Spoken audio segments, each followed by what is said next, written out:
The Shiny Happy People documentary gave the world a glimpse into one of the most mysterious cults in America with an expose on the cult's first family, the Duggars. A record-breaking number of people all over the world tuned in to watch Prime Video's #1 documentary series and learned how cult leader Bill Gothard manipulated and exploited countless victims with his dangerous fundamental teachings while cultivating an environment of predatory behavior. The IBLP cult steadily grew in power since it was founded in, I think, 1961, around that time, until the facade came crashing down when 34 women stepped forward to accuse Gothard of a laundry list of predatory behavior. While Gothard managed to avoid any legal consequences for his actions, his reputation was destroyed beyond repair, and he was forced to leave his own cult in absolute disgrace. This small, manipulative, narcissistic predator continued to deny any wrongdoing other than a statement he released, which said, and I'm quoting here, "My actions of holding hands, hugs, and touching of feet or hair with young ladies crossed the boundaries of discretion and were wrong. They demonstrated a double standard and violated trust. Because of the claims about me, I do want to state that I have never kissed a girl, nor have I touched a girl immorally or with sexual intent." End quote. While some people continued to defend Gothard and IBLP, many more finally saw through the lies and abandoned the cult. But finding freedom outside of this cult can be a tricky, tricky thing. Years of indoctrination, brainwashing, psychological manipulation are difficult to leave behind. And that's exactly what we're going to be talking about in this episode of Surviving the Shiny Happy People Cult. This is the final episode in the series, and I'm just going to warn y'all up front, it is going to be a tough one. We're going to talk about some really difficult subjects, but we're also going to have fun with it.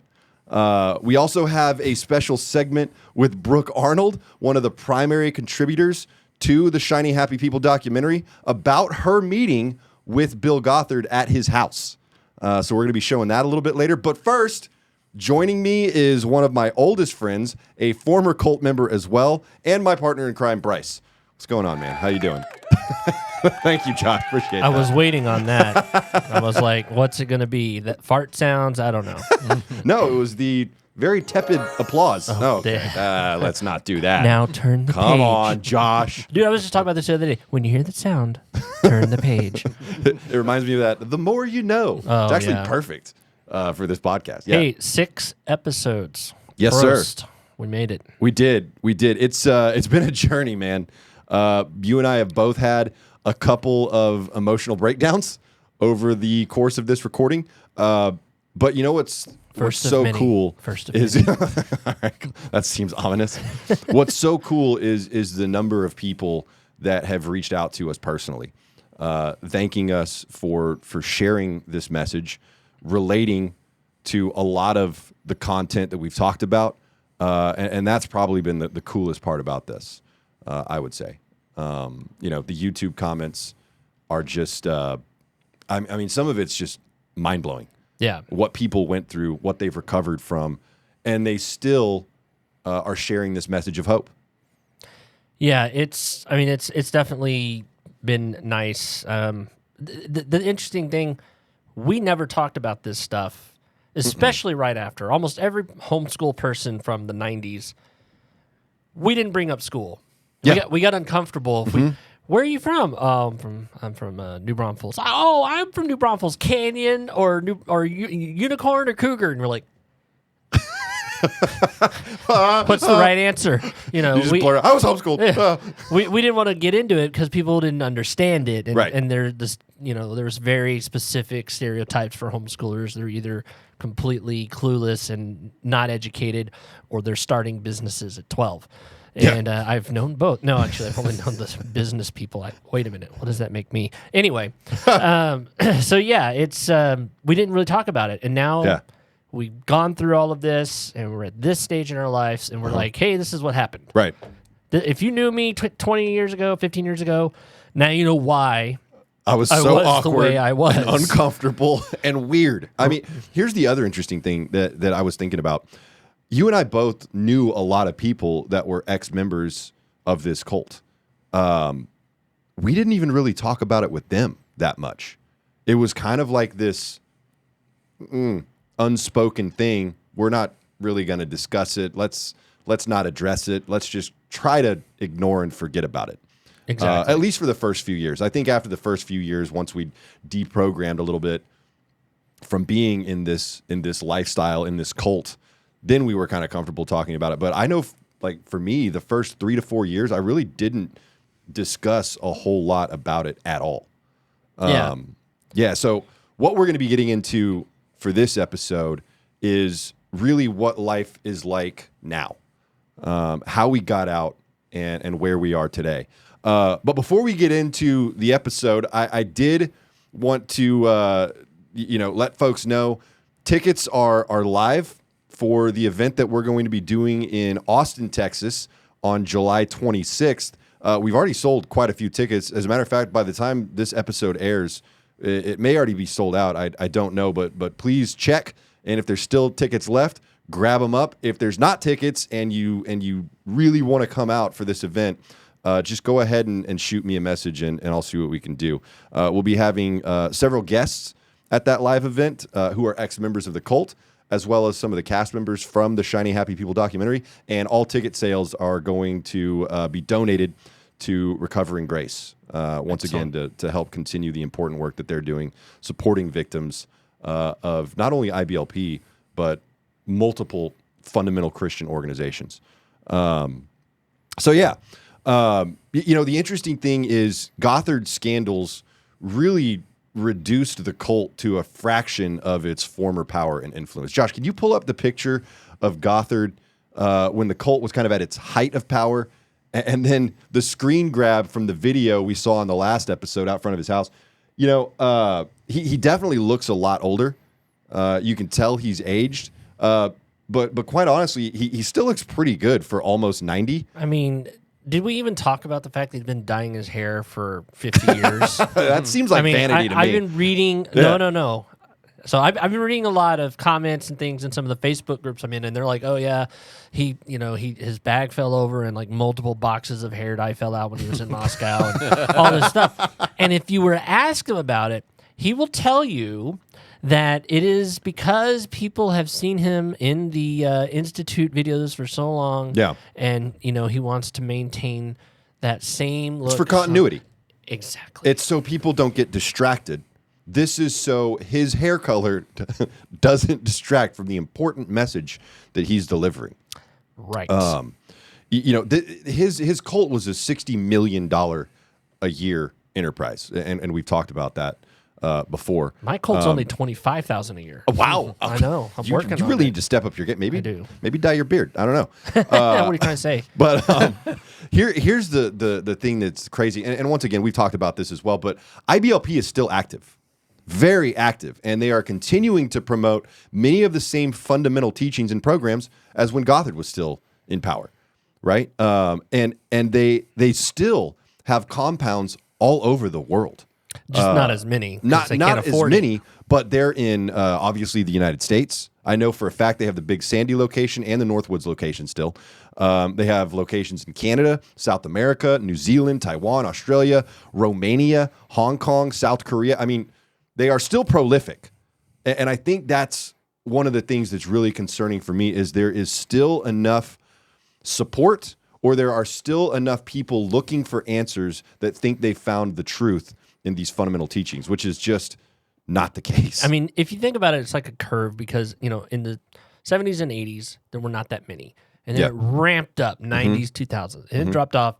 And we're back to the same core people that are true believers. Mm-hmm. Well, like you said, Dr. Lewandowski, he leads the cult now? Yes. Uh-huh. Yeah. He was one of those that he gave his testimony before. He came from a totally different background, totally, and he was brought to Christ through the Institute or through a seminar or through people associated really? or something of that nature. And so his story is way different. It's like, I get it. Yeah. I get why he's like, hey, this saved me. So it can save other people. Sure. Whereas 90+%, I don't know, I can't tell you anybody else that was saved or brought to Christ by the Institute. Right. Because as we were discussing earlier on the phone, if you had to live next door to cult members, we're the ones you wanted to live next door to. Absolutely. We're not knocking on doors. We don't let our children play with your children. Right. We'll wave, we'll smile, we'll be like, I can't believe that they're wearing shorts that tight. Hey, Johnny. We just silently judge. We won't talk about your parents. We're like, your lawn looks great. Yeah. You know, that's it. Yeah, that's so true. And you know, when my family was still in the cult, that's exactly how it was. We very much isolated. We went to church. We had our small group of friends. Most of those friends were also in the cult. We did have one homeschool family that actually lived next door to us. And, you know, we played together all the time and that sort of thing. But it was also understood that, well, you know, they can wear pants. Their girls can wear pants, but we cannot. And them wearing pants is immodest. And we don't do that sort of thing. Yeah. If you ask us directly, we will happily share beliefs. At church, oh, sure. we didn't offer up necessarily. We weren't necessarily evangelizing or proselytizing for the cult. No. That was the basic seminar. However, I don't know about you, but I made all-stars for Bible baseball. Oh, wow. They wanted Bible me on, baseball? They wanted me. You didn't play Bible baseball? That's a Southern Baptist thing. Yeah. Oh, is this like is this a sport? It's no. Oh. No, it's trivia. Oh, okay. With chairs and yes, but you know. You were a trivia champ? Dude. I mean, All-star, Bible related. dude. Bible related. Yeah. I could have gone pro. Probably. I think my neighbor's a cult member. You never know. No, I think I know mean, now. That was the whole article that came out in Chicago Magazine was the cult next door. You never really know. Check in with them. I think Check in my with them, producer neighbor Josh. is a cultmember.com. I There like we go. it. Buy that domain I will immediately. buy it. So we talked in the last episode about how we got out of the cult and what that experience was like and the immediate culture shock that we experienced.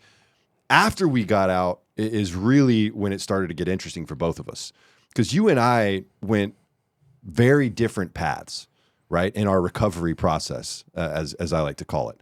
Deprogramming from the cult, essentially. And I feel like your experience and my experience and how different those two were is kind of like you could almost lump everyone that got out of this cult into one of those two categories. Very closely. There's some outliers. They're the people that knew what they wanted to do most of their life, or they went out and they started a business and successful and moved forward. You know, you went out when we lived together, and I was still struggling with trying to figure out exactly how much sinning I was going to do. And then how evil am I going to be? You would bring that intimately into the apartment environment for me to witness, and make educated decisions on. Here's what's going on out there, Bryce. Yeah. You want it or not? You remember that time with the door and I don't know if I should tell that story. I don't really know what story he's talking about because there are so many. Wanted me to drink with him, and I really didn't want to drink. I literally was holding you back from coming in the room. Oh, you were gonna take a sip of this brew. Well, then it's fun. Well, because and I think that's probably something. Maybe a few folks have guessed it, but we were roommates for how many years? Total of 2. 3, actually. 2 and a quarter. Okay. Because you stayed at the apartment in Rumpels. Yep. Well, okay. You showed up occasionally to like crash when on I the wasn't carpet. breaking into Schlitterbahn. Right. Drinking in the fabric section of Walmart. Does that happen? Statute of limitations, Josh. They can't. They can't. Did you have your band there. at this time? Is that the? Yeah, I had one of the bands at that time. Yeah, or I was between bands at that point. As a matter of fact, I have to say, drinking in the fabric section of Walmart sounds like the unknown verse to Small Town Saturday Night. Right? Yeah. or the name of my next album. But yeah, so that's when we started living together, and then we both moved into a place in San Antonio. Yep. Shortly thereafter. Well, actually, not even shortly thereafter. Well, it was so a few years after. It was you left. Right.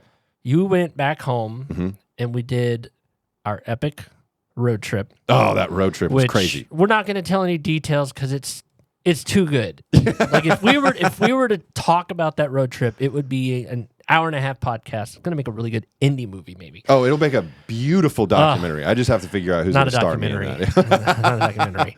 Well, But yeah, it's easy. Seth we Rogen drove all for the me. way from New Braunfels to Connecticut. Yep. Which is where my family was still living at the time.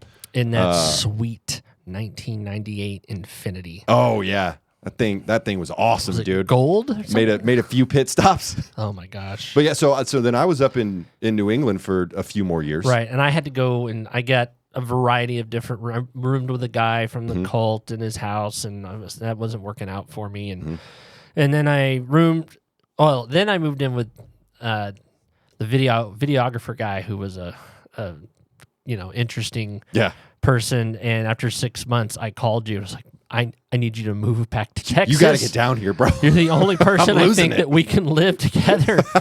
And to my surprise, you were within a month, you flew down here to check out the situation, and we had some good times. Oh, yeah. there as well. Some very interesting times, yeah. And it wasn't that much longer. No, I think it was just a few months after that. Yeah, I mean, basically when I got the call from Bryce, I'd been up in New England for maybe a couple years at that point, and I was ready to leave. And I'll get into why I was so ready to leave after we talk a little bit more about Bryce's story, his journey after getting out of the cult. I did want to show some pictures, if that's okay with you, Bryce. Let's go ahead and see this first one, producer Josh. If you can put that on the screen real quick. If the women at the training center had seen this photo, let me tell you, they would be like, "Oh, it's gonna make a lot of babies." This is so wet. Now this goes is the at which monetization. training center? Okay, not. No, this is not at a training center. We had a special permission. My Okay. parents came up. It was maybe Thanksgiving, Yeah. and they picked my sister and I up, and then I brought my friend, and my sister brought a friend, and they took us to Possum Kingdom Lake, where we had a cabin nice. rented, Oh, 2-bedroom very cool. cabin. Uh-huh. So mom and dad on one room, girls in the other. Interesting reference real quick. Possum Kingdom, believe is the name of a song by the Toadies. Yes, it is. With some very problematic lyrics. But yeah, continue. Yeah, and we slept in the living room, and that was like a really nice little vacation. Excellent. So that's the only reason we're wearing. So this is t-shirts. vacay mode right here. The VeggieTales t-shirts. Oh yeah, You're in full chill mode right We've had 8 Dr. Peppers. now. Is that Maybe- all buzzed maybe up some- on DPs. is that candy. person still in the? No. No. No. Oh, No, okay. he's not. Mm-mm. No. Okay, so this is right before you were about to get out, right? No, this was like in the middle, or maybe towards the end Towards of my the end? time in Oklahoma City. I Okay. still had my Australia. You still had the trip. Australia. Okay. So this is maybe towards the end, but not even quite there yet. Now I want to go to the next photo. This is one of my favorite pictures of Bryce. Ladies, hold on to your hats, okay? Look at this thing. Look at this guy. Whoa! Are you kidding me? Great. That's a phenomenal picture. You I love say that so. photo, dude. I love it. Yeah. Please tell us in the comments You have what such you think of this picture of full Bryce. lips. Okay, whoa, weird, Wow. Josh. All right, I'm going to need you to chill out over there. Love this picture of Bryce. This is how long after you'd gotten out of the cult? This was 2009 or 10. Okay. So that's an easy 7-8 years Yeah. beyond your separation from IBLP. Mm-hmm. Okay. And then, Josh, one more slide forward. Oh yeah. Look at that guy. Look at that with that T-shirt. No pain, all gain, baby. And when was this? Around the same time. About the same. So you just basically my glasses trimmed up the off. hair and grew the goatee. Yeah. That's like Okay. 2 days. Josh, go without back to the shaving. last No, I'm slide real kidding. quick. That Bryce versus the next Bryce. Oh, Which one? You know, this one's got to be. He's- This one's got to be older. He's smoldering here. This one- Right? You know Yeah. what this is? This is probably right around when I discovered craft beer because I'm Okay. starting to put the weight on. Oh, okay. And okay. then the next one is earlier. Is before I discovered craft beer. Well, Okay. You know what this is? This is the second right before you're gonna sneeze, and your eyes are squinty and your nose picks up just a little bit. Both of those It's pictures perfect. were taken with Yeah. a professional camera. That's by, his angle right Yeah. there. I want everyone to know I if guess. Very few people have straight on angles. if I was gonna and you say can do it, if I had to say smash and pass, smash for this one, That's my Zoolander. and then I'm not gonna say pass, but if I had to choose, this would be the pass. Okay, smash for you here. That's my Blue Steel. And then pass. Yeah. Oh, Got it. yeah. Very true. Derek Zoolander. Yeah. I was trying to remember what it was called. What is this? A camera for ants? This feels more like Clerks. You know what I mean? Oh, Like that, yeah. Are you Yeah, good kidding? call, You yeah. see that camera? They couldn't afford that camera. Yeah. They got lens. You're really upsetting Bryce right Good now, Lord. Josh. Okay, so you get out of the cult, and we know there's immediate culture shock. yeah. What was kind of your experience deprogramming, disentangling, whatever you want to call it? I got thrown in the. My parents were like, "Oh, it's been a couple of weeks since you've been home. You need a job." Okay. And I was like, "Cool. I've done all this stuff that looks good on a resume," and I, put the resume together, and I couldn't get. Granted, I'm in a small Texas town where if you want a good job, you have to wait for somebody to die, and then even then, their kid's going to get it. Right. So I went to work at a retail office store, Okay. and I learned that they almost didn't hire me because they thought I was overqualified. That's actually a very common problem for homeschoolers, is because we have such an incredible education, and we've worked in a lot of different fields. No documentation. No, zero. So it's like Zero well, credits. the resume Yeah. looks great, but Yeah. yeah. So I ended up working in retail a total of like 6 years. Okay. I became a manager of a department pretty quickly, and I grew my first facial hair because I just looked like I was, A baby. 18. Yeah. I was like, Yeah. I'm 22. So I didn't have a trajectory. I considered the military. Military is always a great option for homeschoolers, especially from the cult. We come pre-broken. We're not the ones going to get a squad in trouble. Drill sergeant's going to say, do that. And we're halfway through doing it. They're going to be And we're shocked. happy to do it. Happy to do it. We come Yeah. out, we're already promoted. That's right. But my parents talked me out of that because they always talked about training up young leaders, What a colossal bag of horse crap lie. I was not a confident leader, okay? I was unable to make decisions because I needed a 7-step process. Right. I got to check the rule book. Am I in God's favor? What are we doing? Yep. That I was about to say, you have to wait to hear from God, because you don't Through have your parents. You don't have someone telling you Sorry, what I'm God's yelling. will is anymore.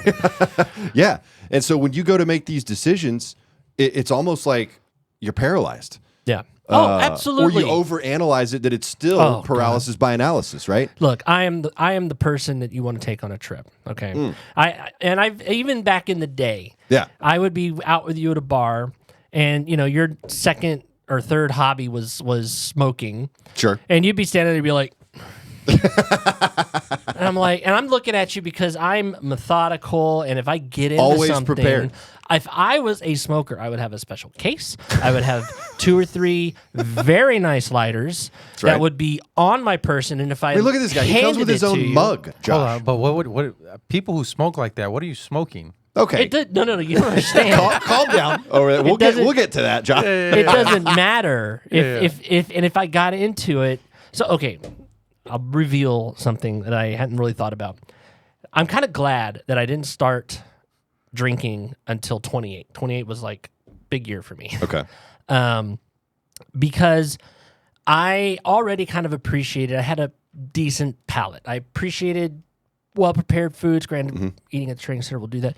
I appreciated well-prepared foods. My mother was a great cook. My sister's a fantastic cook. My dad can cook. All the men in my family know how to cook. And I got to the point, because I loved Dr. Pepper, I would check the box to see what bottling plant the Dr. Pepper came from, because one tasted a little bit better than the other based on the city water supply. Yeah, And I did know this about Bryce. Yeah, and then I proceeded to. I've had Dr. Pepper on 3 continents. England's Dr. Pepper is total garbage. Australians is okay. Texas, of course, still the best. Obviously. And it's like I already had that in me. Yeah. You know, I had Dr. Pepper, things, mugs or whatever. Mm-hmm. So if I had gotten into alcohol earlier, I don't think it would have been a good thing. Yeah. You might have gone a little off the rails. I think the potential was there. Bryce is a very responsible drinker. Here's the thing, and partially because of Davey, when I went through one of the lowest points of my life, which I would have to say would be my separation and divorce, like it's just everything just collapsed, Right. and I was just at the bottom. I purposely did not drink. Mm-hmm. I said, life. I say this frequently to myself. Life is not a movie. Mm-hmm. You don't have to have a drink if you're sad. You don't have to have a drink if you're celebrating. And I also didn't want that to be that thing that I sought when I felt bad. And so I said, no, I'm not. If I'm feeling this bad, I'm going through therapy. I'm getting help. Yep. And I just didn't drink. I might have had like a beer here and there. Right. But for the most part, I did not drink. I turned to movies. Okay. I've always loved movies. My sister and I have always loved movies. It was our escape. It was our way to see the world. And I'm a huge appreciation of well-directed, well-acted, well-scripted movies. And, of course, just the fun stuff as well. Yeah. So for Bryce, the path after leaving the cult is very common, where you don't have a sense of direction. You're not sure what you're supposed to do now, because we spent so many years in this lifestyle, right? Where we were told what to do. The plan was in place. We had direction. And now all of a sudden we're thrown into the real world and don't have the ability to make independent decisions. Yeah, that's the other thing. When that's gone, when you really have to make decisions as an adult, I hate the term adulting. It's like, whatever. It's really hard if you've gone all the way up to like 22, and now I have to I gotta pay rent, electricity, I gotta feed myself. I have to make dinner for myself every day. Can I just go work for free again? Right. And they just take care of me? To the cafeteria, the food's, and it's a big thing. But that's how people get stuck in that training center environment for so long, because it was easy. I mean, it's not easy. It's familiar. Right. There's a pattern. There's a comfort. Right. This is what I know. Exactly. It's fear of the unknown. Correct. And so you had this experience getting out of the cult, trying to acclimate to normal life. I just went out. I got a job. I slowly worked my way up. I'm in a company now I've been with for a long time. I'm in tech support. I made it out of retail into tech support. Big surprise, this look, right? Tech support. And I'm doing, I acknowledge, I'm doing pretty well for my upbringing and education or lack thereof. Right. You had a really phenomenal education. I had an okay education, and then there was no direction and no pursuit of education past the high school level. My parents did pay for a math tutor for the last 2 years. Well, there you go. Which is nice. So you knew algebra. That's good. Yeah. Don't ask me about it today. Okay. But I feel that I'm 10 to 15 years behind career-wise. I feel like where I'm at right now and what I'm doing with my life is where I should have been, when I was 30-something. And the last 3 years has been me just like, I'm going to focus on my career. It's very hard to focus on me. It's very hard to put me first. It's very hard for me to do anything for myself if it's a big thing. If I buy myself something that's like $300 or more, I feel a little guilty. Right. Because you internalized all of those principles about not being selfish, right? About sacrificing for others, about putting other people ahead of yourself, right? Yeah. If I spent $300 on me, I could have spent $100 on me and $100 on my girlfriend, and saved $100, right? That's what I should have done. Which I want to, highlight that being a kind, caring, compassionate person is not a bad thing. Right. But all of those principles in the cult were taken to an extreme. And it was taken to such an extreme that if you drifted outside of those lines at all, you wind up with this insane guilt complex. You were taught to always deflect praise. One of their biggest things, always deflect praise. If somebody praises you, you should, oh, it's because my parents taught me this, or Right. oh, my director gave me some excellent instruction. And so I didn't have, what you don't get with that is confidence. Right. Exactly. It's like, well, I didn't do any of this myself. I'll never forget when we were my family was at that Knoxville annual conference that we've talked about in a previous episode. And my mom went and complimented this little boy that was there with his family that did some sort of musical something, right? And she complimented him and told him what a great musician he was. And this little boy just kind of looks down at her, shakes his head, and points to the ceiling, right? Deflecting that praise. And once again, there's nothing necessarily wrong with that. But at the same time, when you take it to those extremes... That doesn't work in an interview. Correct. Oh, you've done really well. It's like, Yeah. yeah, my last manager and coworker, they were awesome. Oh, well, where are they? I want to talk to them. Yeah, exactly. All glory. All glory. I can't take credit for any of the things that I've accomplished, right? Yeah. And so it's just it's that mentality of extremes that is very prevalent in fundamental religions, Yes. right? So you had your path, Bryce, and I absolutely understand why you feel like you're behind and that sort of thing. But what you did manage to do was break away from a lot of the trauma that you experienced in the cult, right? And not create new trauma for yourself. Or others. Hopefully. Or others, right? I mean, there were still absolutely difficult things that you went through, Yeah. right? And going through that separation and divorce, I was there with you, and it was brutal. It sucks. It doesn't matter how amicable it is. It always sucks. And granted, mine was like not that, again, like our experience, not that bad of a separation with no children and almost no assets to even worry about. But it still affected you. But it still affected me. It still affected you. So absolutely that feeling of I'm behind. I'm not where I need to be. It is completely understandable because that's essentially what being in this isolated cult sets you up for. Yeah. It set all of us up for that. The good news is I finally have focus and a goal. So if you have an opening for a customer success manager, Fantastic. I am trying to get into that field. Reach out. Reach out. Extremely qualified. Bryce is so overqualified. Empathetic. Yeah. Customers love me. So my journey after getting out of the cult was drastically different, right? Josh, can you go to the next slide? I think it's the next slide. Pull that picture up again. I know this is producer Josh's favorite. You still need to print those out so you can autograph them. Yeah, right. This is me fresh out of the cult in pleated pants with my shirt tucked in so tightly, braided belt. I think you'd need like a winch or something to get those pants up any higher, quite honestly. So this is me fresh out of the cult. Now, when I got out of the cult, we talked about this a little bit on the last episode. And I talked about it a lot with Shalise and Cults to Consciousness. I did not feel comfortable in my own skin.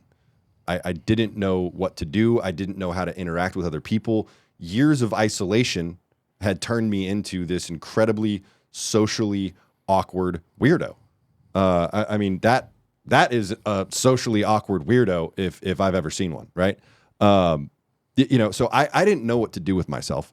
And I don't remember how I initially found alcohol. But I do remember Was it in the store? getting wasted for the first time. No, it was not in the store. It was definitely from a friend. I just don't remember He was which in the house. party I was at. Hey, Davey. Over here. Just Satan? whispered to me, right? The first time I got drunk, I felt something that I hadn't felt before, and that was comfortable. I felt comfortable. I could talk to people. I could interact. Relaxed.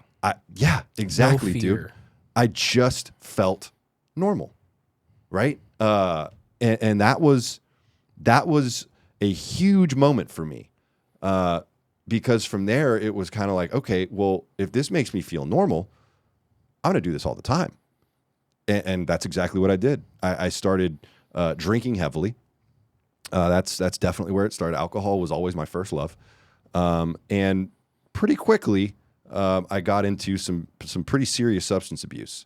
I'll say for the first, 3, maybe 4 years of my addiction, I would say the substance abuse was still fairly recreational. I wasn't going crazy with it, but I was doing, really serious drugs. I wasn't one of these guys that started out with the traditional gateway stuff, right? I just went straight into the hard stuff. But I would say, first 3 or 4 years, it was fairly manageable, fairly recreational, but the drinking was always there. And that's what I did a lot of. And you saw a portion of the drinking for sure. The drinking, yes. And I remember like the last time we were roommates and we would go out and I would see you. And I remember like, I was fine. Now that I was drinking, I was like, I think maybe it's too much. I was worried, but not overly worried because I still didn't know what full-blown alcoholism and being drunk all the time looked like. And I was functioning, right? I mean, Oh my gosh. I had a job. You were one of the most high-functioning. You could run this country alcoholic. I mean, I held down a job. Yeah. I was pretty successful in my job. Yeah. You got certifications. Yeah. While drunk. Wasted. Yeah, while wasted. Right. Like difficult financial certifications. I would go down to the pool on a Sunday. Yeah. And you would have a book that thick. Yeah. With all of the stuff that if I tried to read, I would fall asleep in 10 minutes. You were asleep. You went down there and you were studying, but when I found you, it was drool and passed out. The beers knocked over. And yeah, exactly. So, I mean, alcohol was definitely the initial problem for me. And I would say that part escalated pretty quickly, where I was just drinking all the time. Very accessible. Yeah, it's easy to get your hands on. And I remember at one point, my drinking had gotten to the point where it was becoming a pretty expensive habit. And so I was like, you know what I can do? I can just drink 151 in orange juice. Oh my God. And 3 of those will get me schmammered. And so I did that for a while. Of the drinks. Yeah, 3 of the drinks. Yeah. And so that got out of control pretty quickly. And that was while I still lived with you and Aaron at that point. I remember you coming over and being pretty drunk. Yeah, pretty schmammered. Yeah. Yeah. But then I may not have realized that you were drunk, but I'm like, wow, he's he seems happy. This guy is real talkative. Lying down on the floor alive. Wild. But then we took that road trip. Yes. Right. We drove from New Braunfels up to Connecticut, where my family was living at the time. We said our goodbyes, and you flew back down to Texas, and there I was in New England, still feeling pretty lost, just like you described. What am I supposed to do now? What do I do? And fortunately, I was able to hold down some pretty good jobs. But really in New England is where the substance abuse started to escalate badly. I was working in the financial industry, and there's a couple of drugs that are very popular in the financial industry, and it's kind of an accepted thing. And so that's what I was doing. I was doing a lot of it, and it got out of control fast, really, really fast. And when you called me, because I'd only been there for 2 years at that point, something like that, maybe 3. You called me and said, "Hey, do you want to move back down to Texas?" And I was already at the point where I knew I've got to get out of here. I've By got the way, to get out of here. What a weird thought.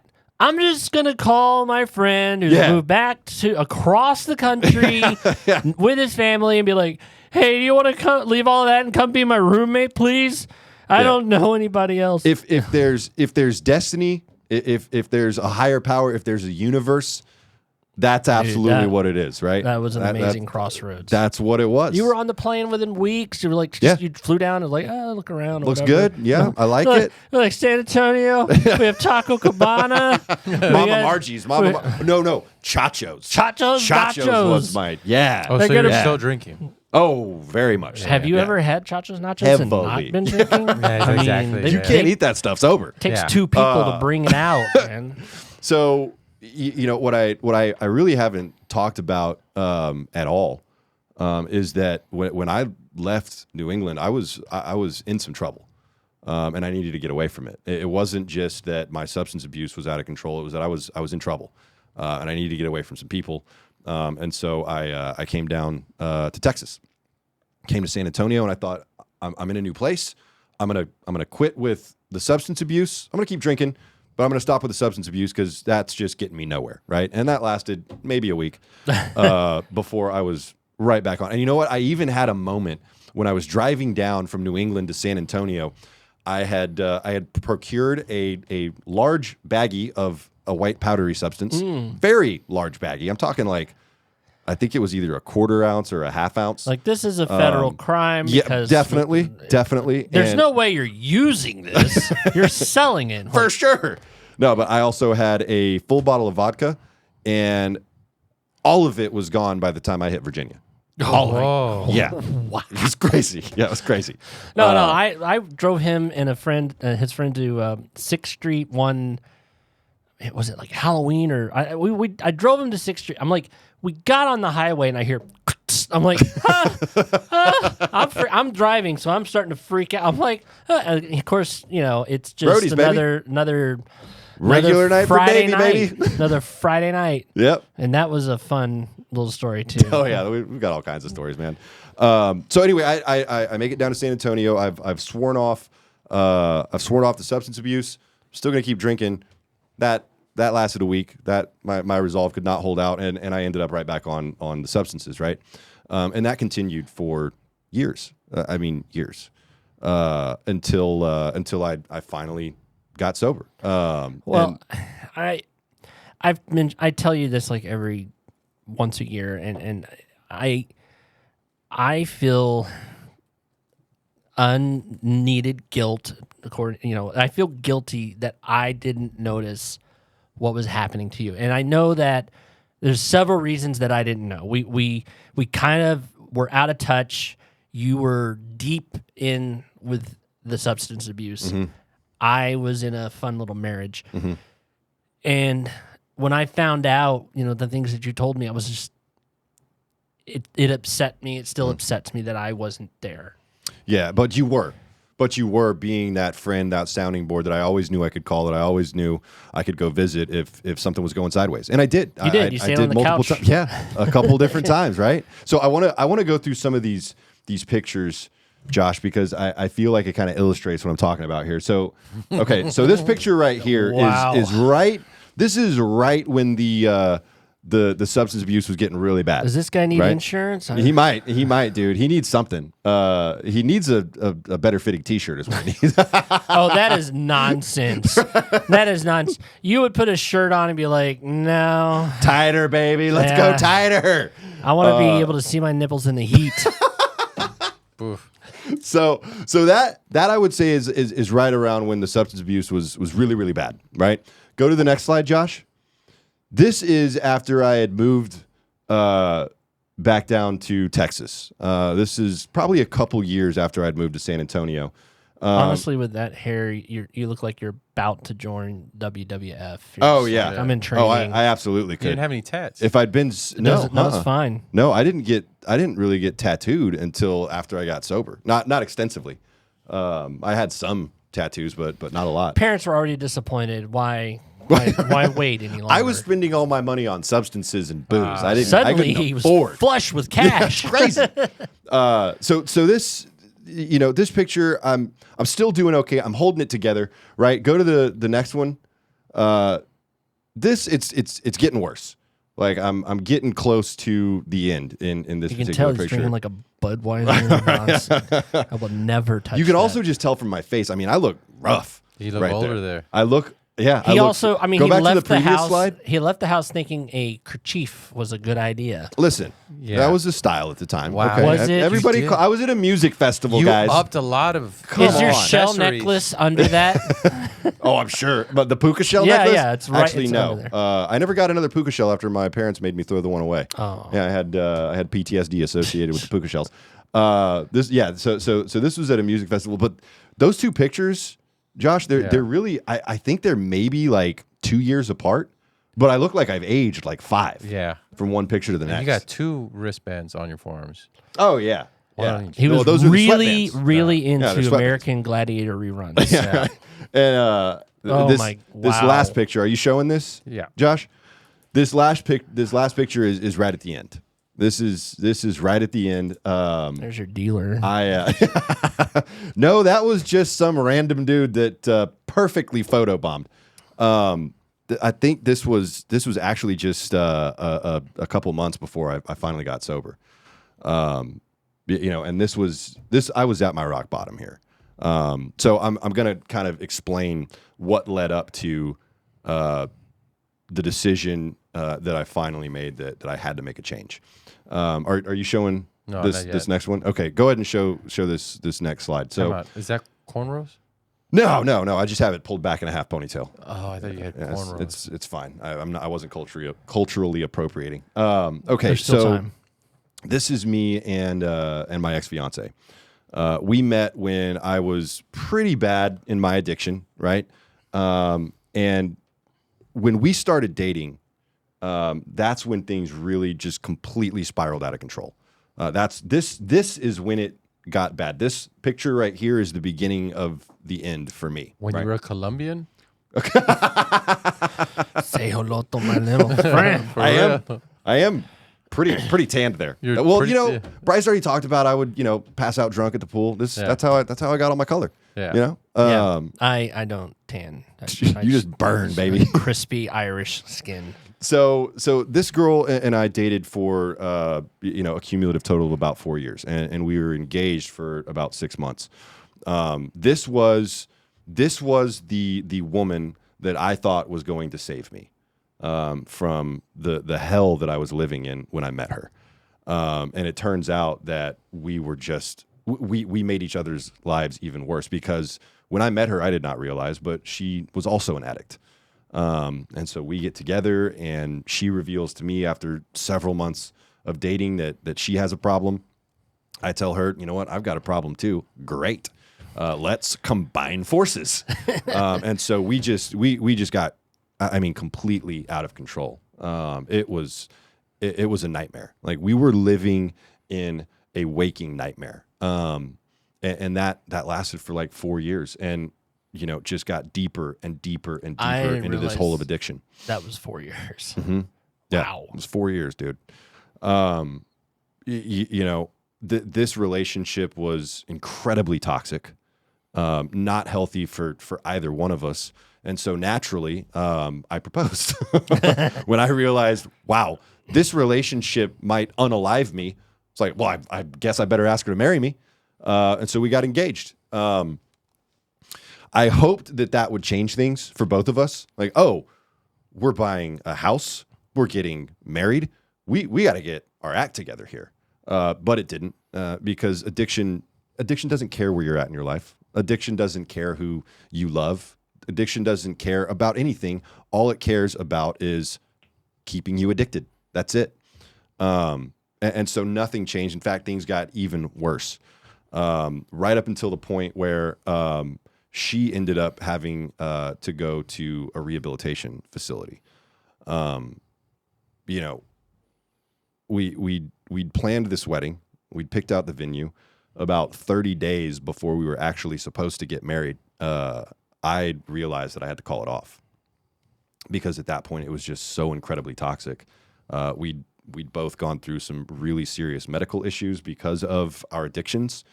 It was just this constant battle between us, trying to convince the other person, you've got to get help. You've got to get help. And I didn't know what else to do, and so I just called this wedding off 30 days before it was supposed to happen. People still showed up to the venue Oh my gosh. the day it was supposed to happen. Somebody else's wedding?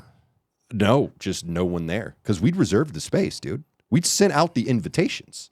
We'd gotten wedding presents that we kept, and pawned potentially. But I mean, my point being here, Repurposed.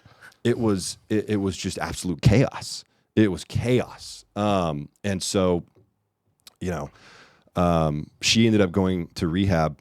But right before she went to rehab, one of the most profound things in my life happened, and that is that my grandfather took his own life, and that was that just absolutely ripped me and my family apart. Not ripped us apart like we were at odds at that point, but just shattered, broken.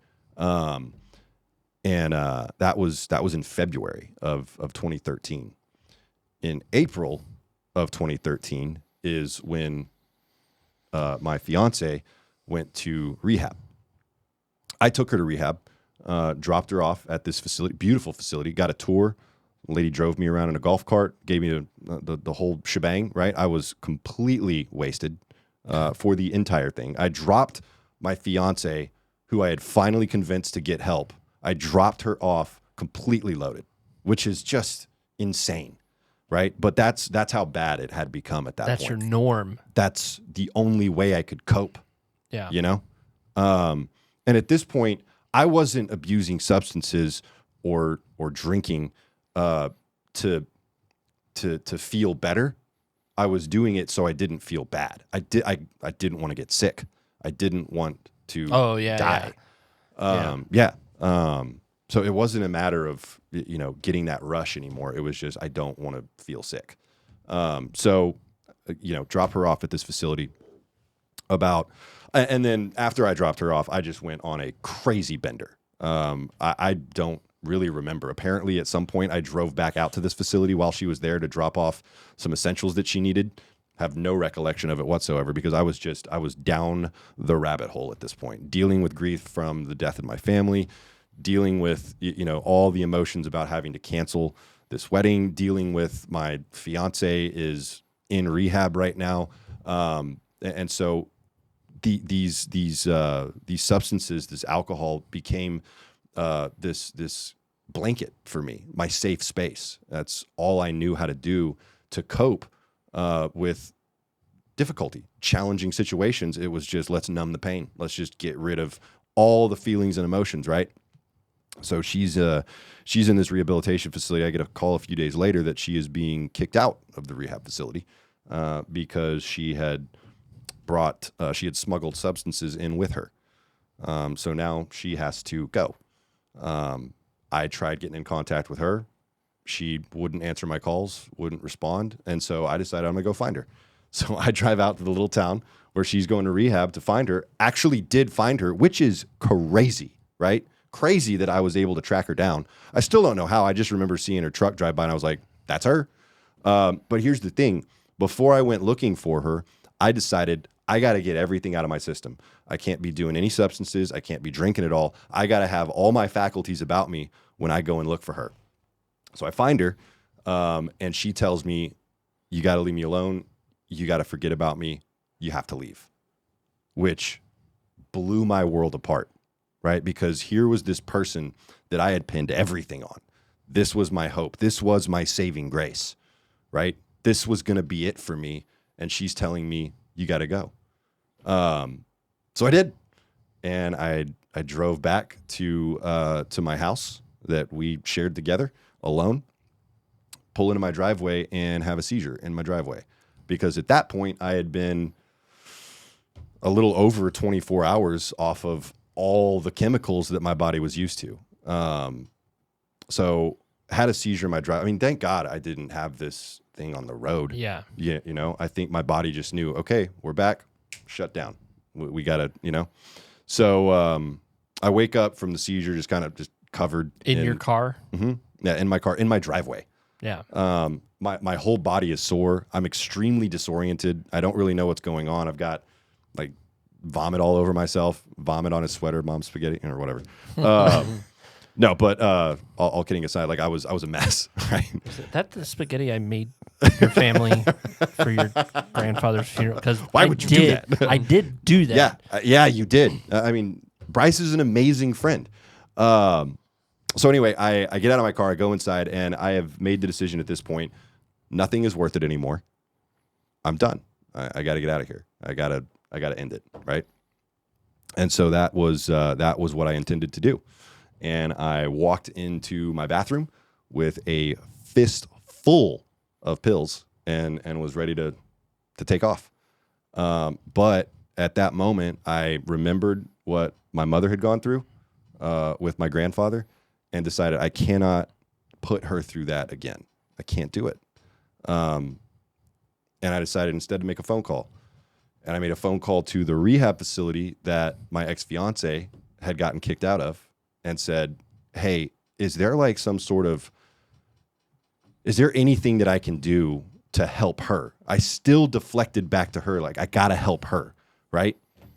And they said, well, you know what? There's a family support meeting that you can go to. And maybe they can help you out with how to help your fiance, right? So I end up at this family support meeting, which turned out to be a different kind of meeting for alcoholics, right? I show up at this thing, realize immediately what it was, and my instant reaction was, okay, I got to get out of here. I'm definitely not supposed to be at this place, right? But there was someone there that actually knew me from work, oddly enough, crazy, right? Wow. Yeah, that approached me and said, I know you. You should stay. Like, all right, well, I guess I'll stay. She was pretty hot. So I was like, you know what? My fiance She's like, just broke up with me. I know you. Yeah. I've seen your photo ID, and wow. You should be here. You need to be here. Yeah. So I ended up staying for this meeting, and it just so happened that night there was a guest speaker at the meeting. And this guest speaker was a lady that spoke very eloquently about the disease of addiction and alcoholism, and gave me a lot of hope. So I decided to talk to her after this meeting. But once again, I went to her deflecting, telling her, hey, I think you might be able to help my fiance. I think that you've got this powerful message. She could relate to you. You understand where she's coming from. You're a woman. I think you could help her out. Can I give you, or can you give me your number so I can give it to her? And she said, well, you can give her my number and she can call me if she wants help. I was like, oh, okay. Well, by the way, my name's Davey. And she goes, oh yeah, no, I know who you are. And I was absolutely floored. I was like, what do you mean you know who I am? And she was like, oh, well, you dropped her off at the rehab facility that I work at. I took you for a tour around this facility in a golf cart. When you called asking for help, you talked to me on the phone. I mean, dude, I was blown away, dude. And I immediately just broke down. I broke down sobbing. And I'm emotional just like remembering it. Every time I tell this story, man, it just hits so hard how we don't think we're where we're supposed to be, right? Whether it's in the disease of addiction or maybe we feel a few years behind on our career or whatever it is, we are exactly where we're supposed to be. So anyway, she was tremendously helpful for me because that just solidified I gotta make a change, right? So I stuck with this program. The first 3 months were hell. It was hell.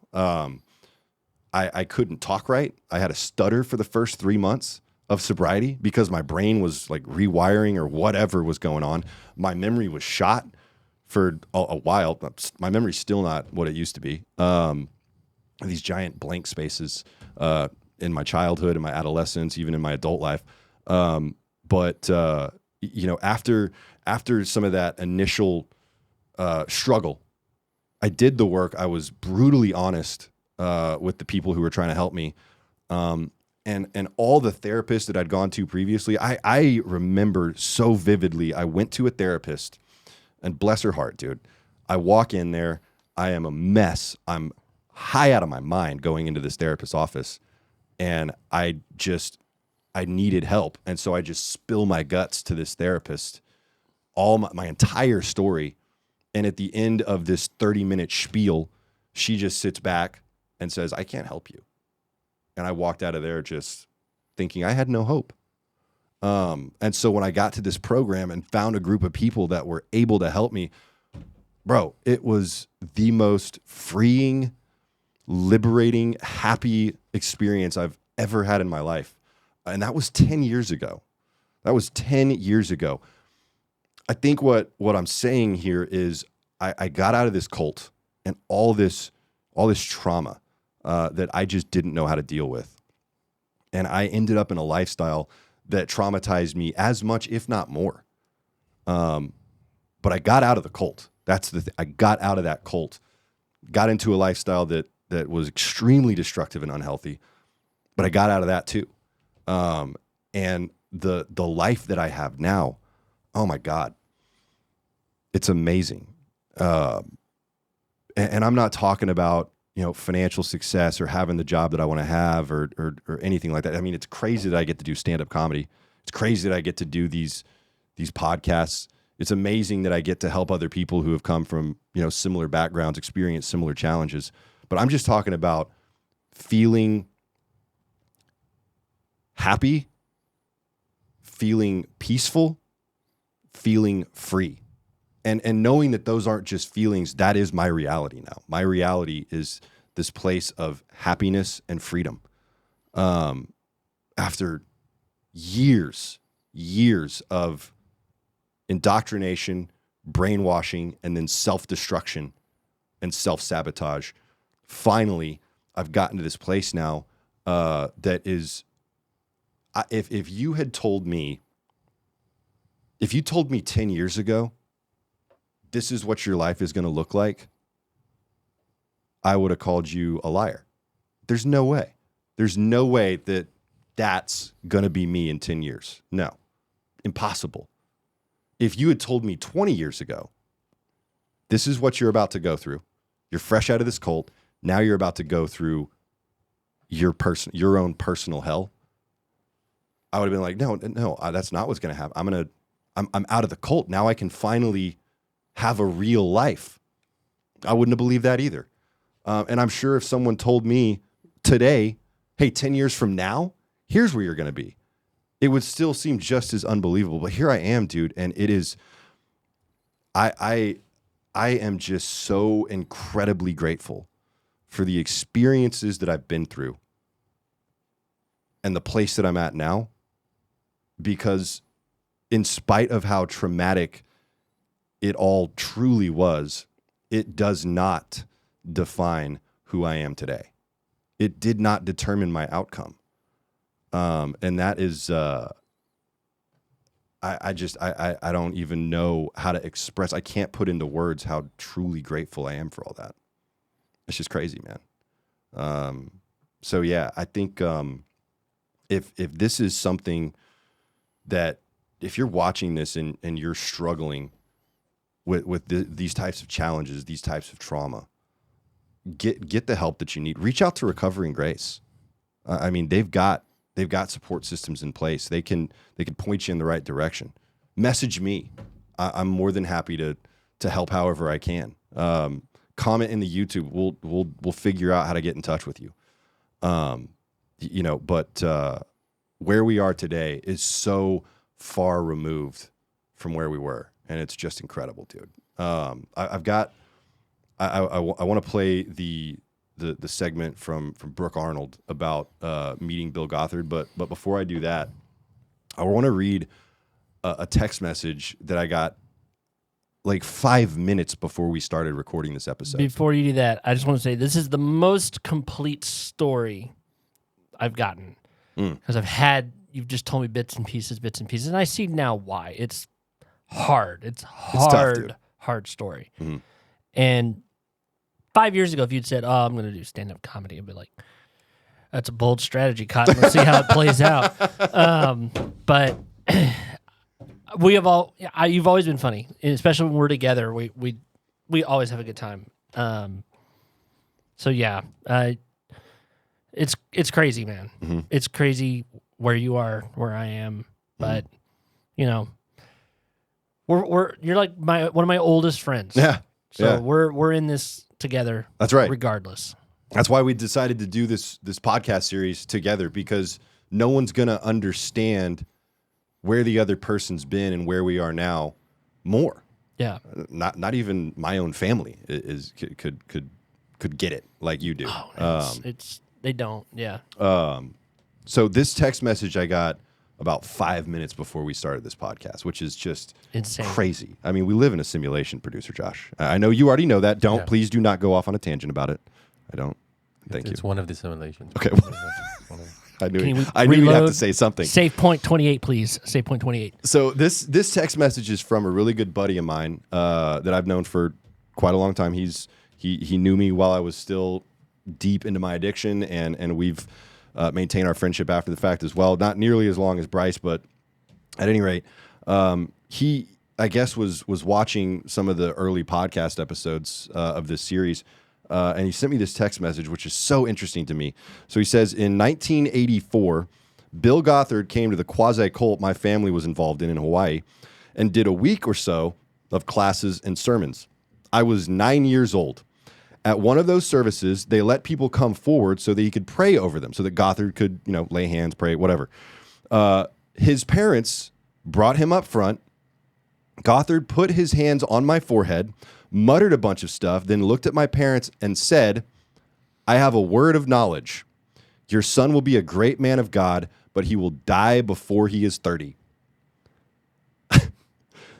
This guy told a 9-year-old that he was going to die before he was 30. This is still his text, right? I want to know what his parents how they thought. reacted. I'm sure it was just like, it's Mr. Gothard. They just heard right? the first part. Man of God. Uh-huh.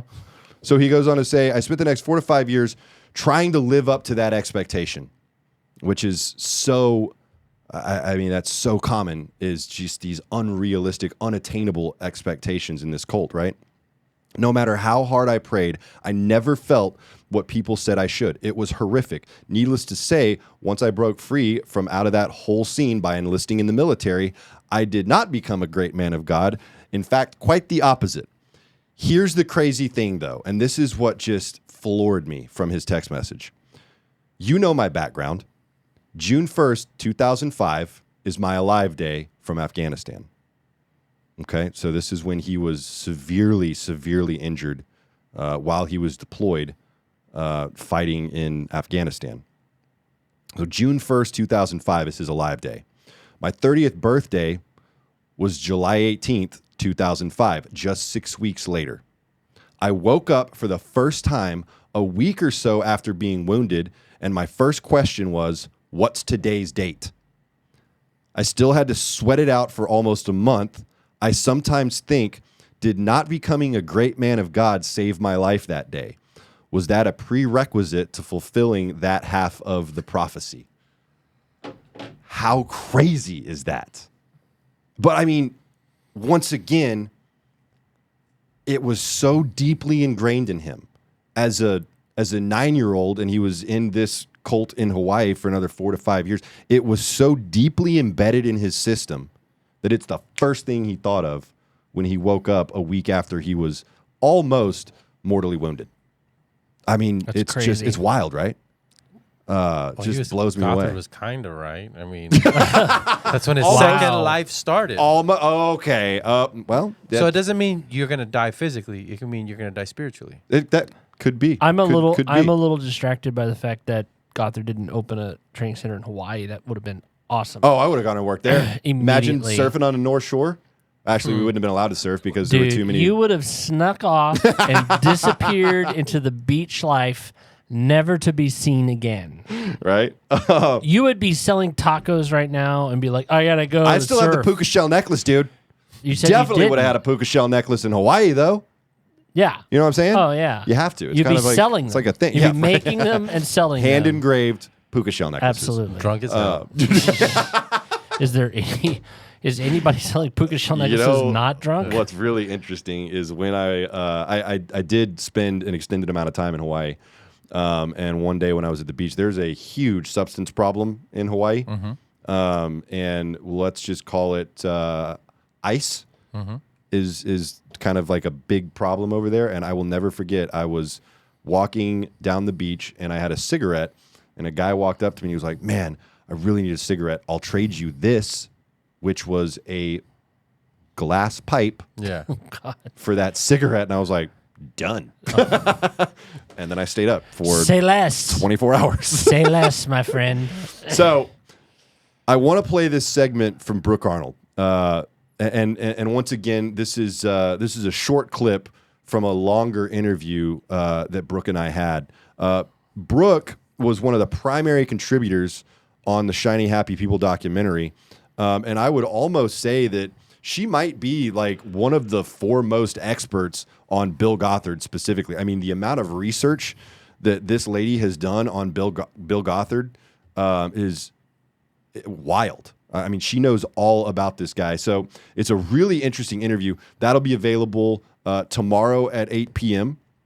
And I'm actually hoping that Brooke Arnold may be able to make it out for the live event in Austin. Are we ready to play this segment? Okay, go ahead, Josh. You know, he still lives in the house that he was born in. So he's lived in that house for 90 years.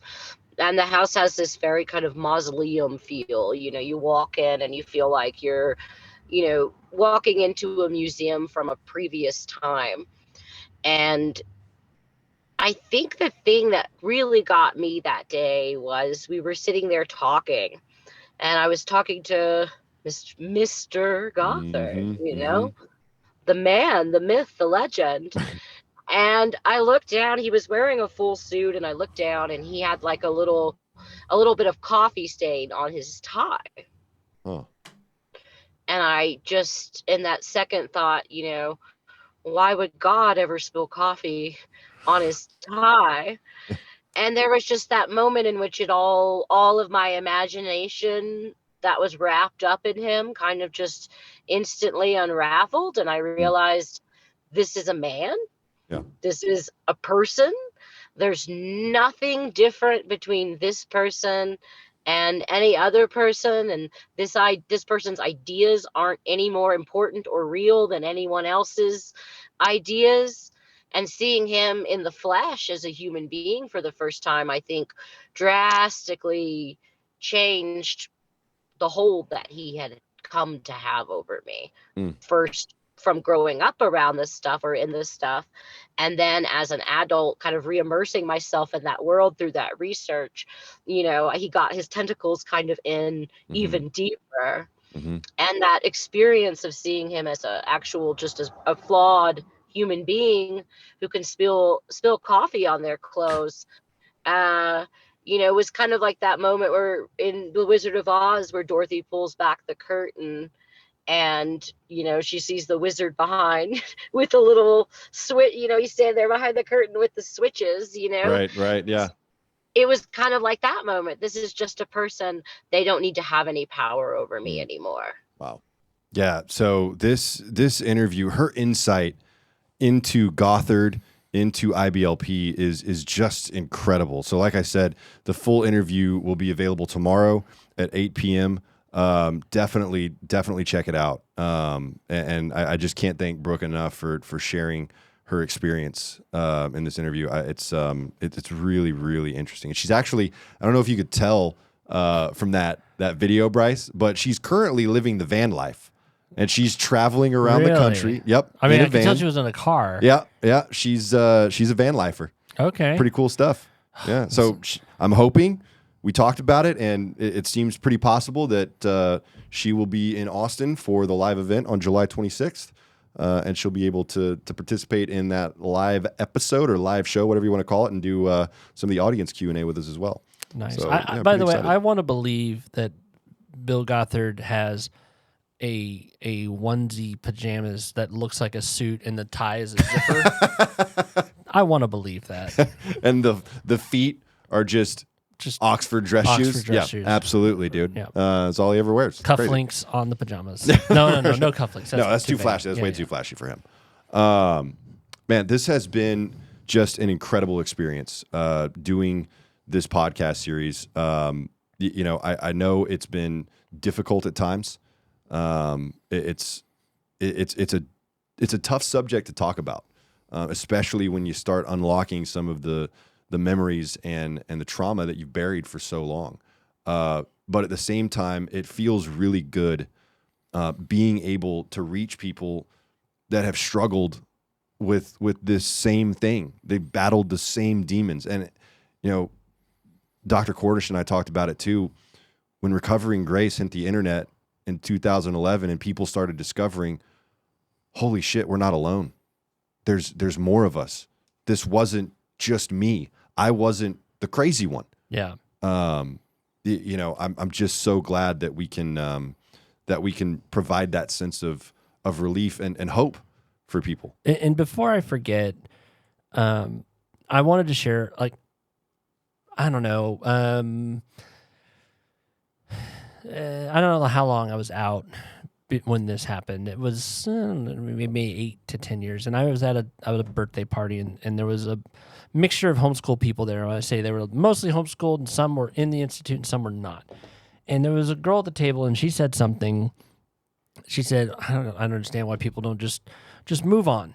Just move on. Mm-hmm. And it hit me like a thunderbolt, because ironically, or whatever you want to call it, when we were done with the institute, in our head, we're like, I'm moving on. Mm-hmm. It's behind me. Mm-hmm. This is absolutely behind me. I am totally moving on. And then when she said that, and I didn't say anything, but I got upset. Mm-hmm. I was like, wait a minute.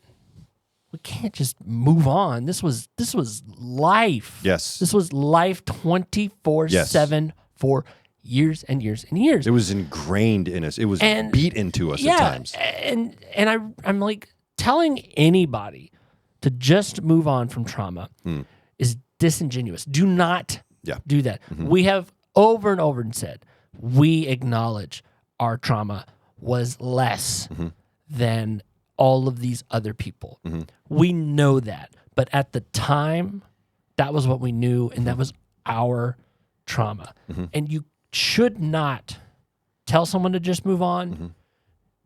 And even if you think that to yourself, it's just not possible. Mm-hmm. Yeah. I've gone to therapy. Mm-hmm. I've gone to therapy. I'm a very self-aware person. The therapist ends up sitting there just like, whoa. Like, yikes is what I heard. And I'll be like, I did this, this, and this, and I think it was because of this, this, and this, and they're like, I agree. Okay. And it's always good to voice it and to get it out there to a neutral party, a professional, as it were, a professional, if you will. Yeah. And so please never say get it on. Just go get over it. Just don't say that. Just realize that everybody's experience is different. And in this particular cult, we weren't all thousands of us gathered up in one compound, all experiencing exactly the same thing. It's not like that at all. That Christian fundamentalism to the extreme is spread all over the country. All over the world. All over the world. Mm-hmm. And it has infinite varying degrees. Right. Everybody's little church, little whatever is interpreting every little thing in their specific way. Right. Most of it is not good.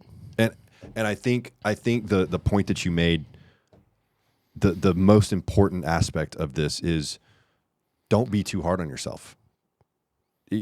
People can say, why don't you just get over it? And a lot of times you can brush that off. You know what you can't brush off is that internalized feeling, that little voice in the back of your own head telling you, why can't you just get over it? It's not our fault. That's right. We did not have a choice. Correct. We were young. Mm-hmm. Our parents thought they were doing what was right. Yeah, that's it. And if you want to reach out to me on Instagram, I think I'm like, I don't post that much. I think I'm Photo Bryce. Yeah. I think that's what I am. Just reach out. If somehow you're watching this and you're, under the age of 18 and you feel like you're going through stuff, find whatever relative your parents talk the most crap about. The one they judge the most. The one they judge the most. The one that has the most fun on vacations. Yeah. Reach out to that relative. Right. They will most likely be the most understanding. Sane individual, potentially. Like it's like the cousin, like the Duggar's cousin. Yeah. She was like it Anna? I don't remember, but she was just like, yeah, going over to my uncle's house was kind of crazy. But yeah, I mean, don't be afraid to reach out. Don't be afraid to get help. There's no shame in that. Absolutely. But don't be too hard on yourself either. Unwinding from some of this stuff is a lifelong process. I mean, my buddy that texted me, this was a statement that was made to him when he was 9 years old that he held on to through war, through getting blown up and almost dying. What was the thing that in was war? told to you when you were 9 that you still remember?